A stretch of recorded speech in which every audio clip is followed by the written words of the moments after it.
Hey guys, what's up? So today I'll be bringing you the best albums of the year 2016. So down in the comments below, let me know your favorite albums from the year 2016, and let's begin. I can't believe it's been 10 years. It's crazy how time flies. Anyway, here we go.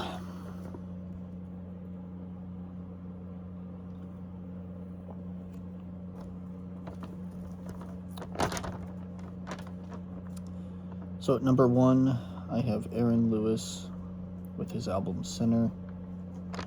This is my favorite album from Aaron Lewis. Number 2, I have Deftones with their album Gore.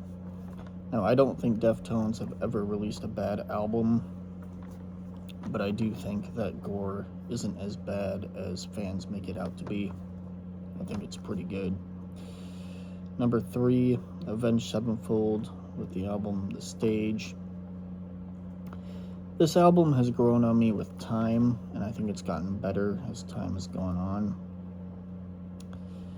Number 4, Blink-182 with their album California. Now, compared to their 90s albums, I don't think this is one of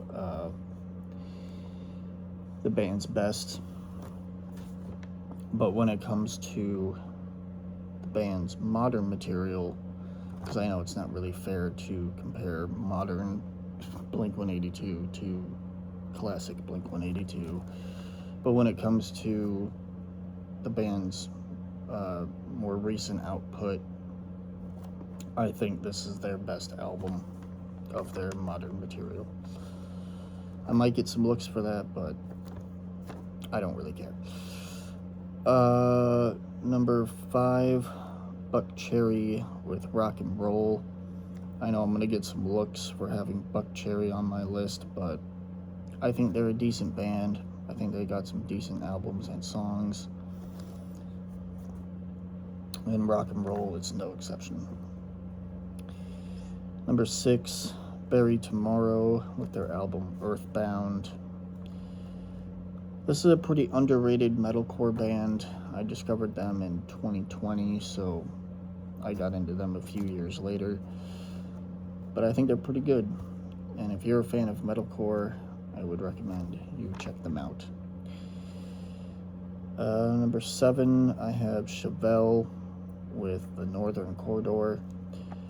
Now, when it comes to Chevelle, just like with the band Deftones, I don't think Chevelle have ever released a bad album. And I think that this is one of their best. Number 8, I have Cody Jinks with his album I'm Not the Devil. Cody Jinks is a country singer that I got into this year, so I'm fairly new to his music, but I think he's pretty good. Number 9, I have Cole Swindle with You Should Be Here. This album means a lot to me.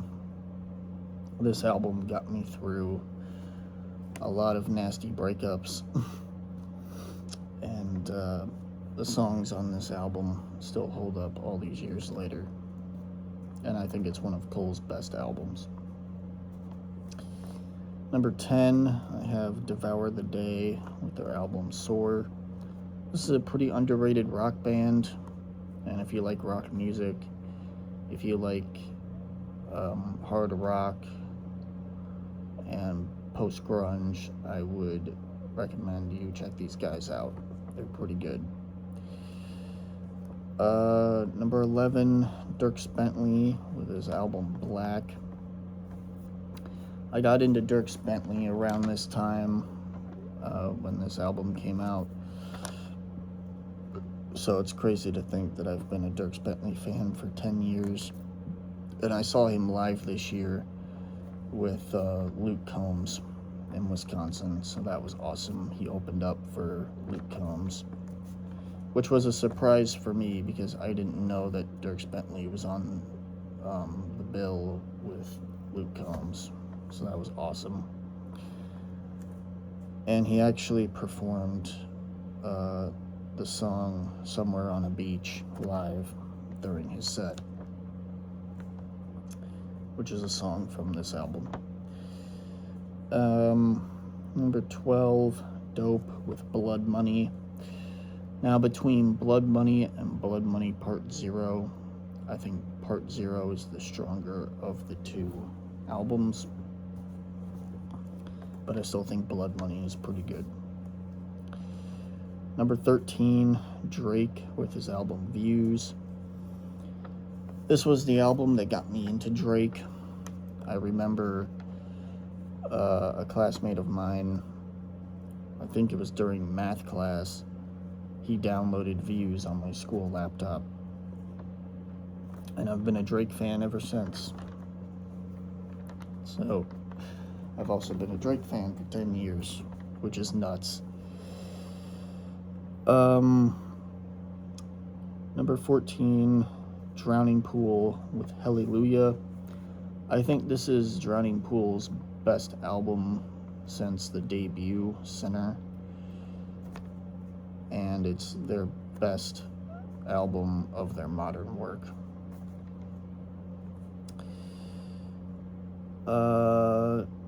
Number 15, I have Through Fire with their debut album, Breathe.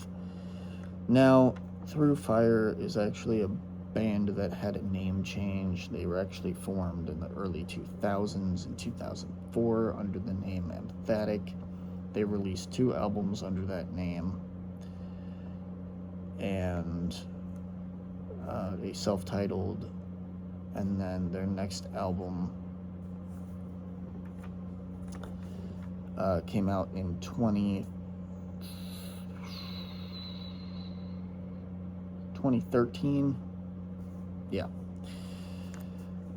And those albums, I think, were pretty good. I think their second album was called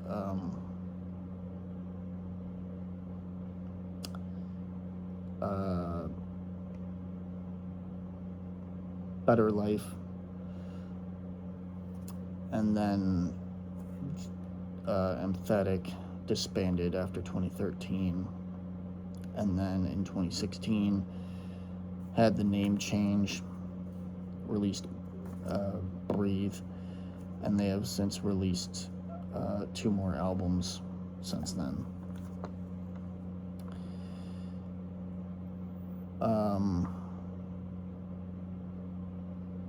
Number 16, Evans Blue with Letters from the Dead. This was Evans Blue's final album, and I think they have disbanded since then, which is a shame, because I think Evans Blue is pretty good.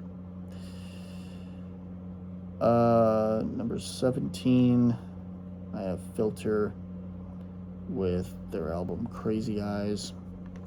Pretty good album. I think of Filter's modern work, I still think The Sun Comes Out Tonight is their best album when it comes to the more recent output. But Crazy Eyes is still pretty good. Number 18, I have Fifth Harmony with their album 727. And this was their final album before disbanding as a group and everyone going solo. Number 19, Flaw with their album Divided We Fall. I think Flaw is pretty good. They're a really good alternative metal / new metal band. And I don't really hear too many people talk about Flaw other than, Flaw fans. But I think they deserve more recognition. Number 20, the Goo Goo Dolls with their album Boxes. I love the Goo Goo Dolls. They're one of my favorite bands. And I don't think they've ever released a bad album. That might be a hot take, but I'm sticking by it. Number 21, Green Day with Revolution Radio. Now, when it comes to modern Green Day,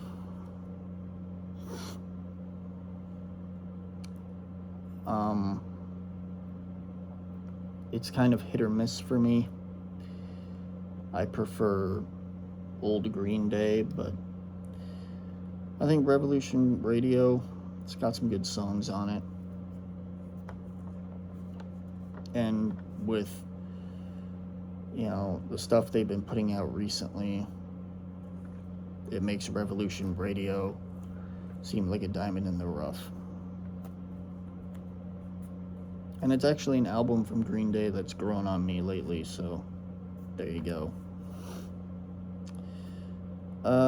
Number 22, I have Hatebreed with The Concrete Confessional.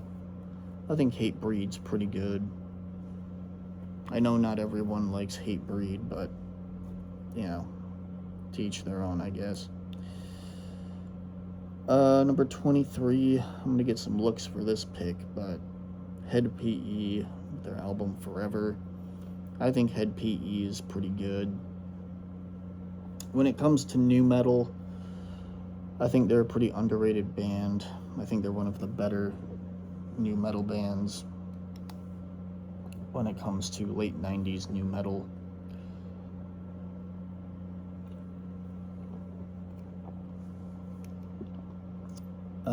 Number 24, I have Helmet.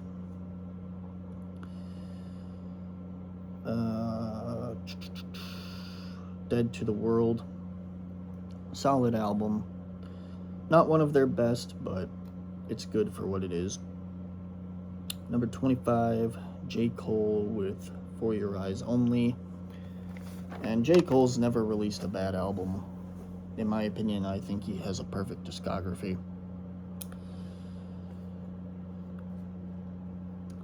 Number 26, I have Hell Yeah with Undeniable.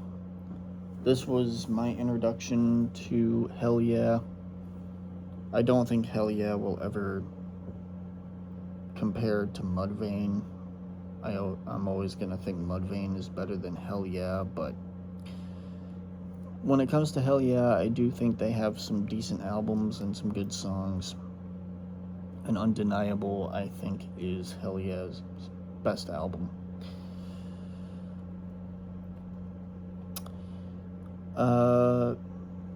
Number 27, Jason Aldean, one of my favorite country singers of all time, with his album They Don't Know. Really good album, and still holds up all these years later. Number 28, I have Korn with The Serenity of Suffering, one of my favorite Korn albums and my favorite modern Korn album.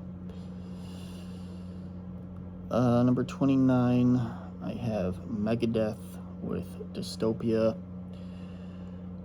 In 2026, I got really into Megadeth. I think they're really good. And, it's, I guess you can say, better late than never. But yeah, Megadeth, really good band. Are they better than Metallica? I'll let Metallica and Megadeth fans argue about that in the comments. But yeah, Dystopia, I think it's a pretty good album. And honestly, when it comes to modern Megadeth, I think this is one of their best. Number 30, I have Metallica with Hardwired to Self-Destruct. I saw Metallica on this tour, and they absolutely killed it. And I still think Hardwired to Self-Destruct holds up all these years later.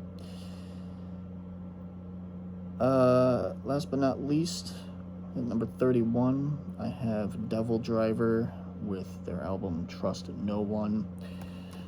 Now, I did get into Cold Chamber first, and it did take me some time to get into Devil Driver. But these days, I think Devil Driver is better than Cold Chamber, so I definitely have had a change of heart on the band. And yeah, so that's my list, guys. I'll see you guys next time. Have a good one.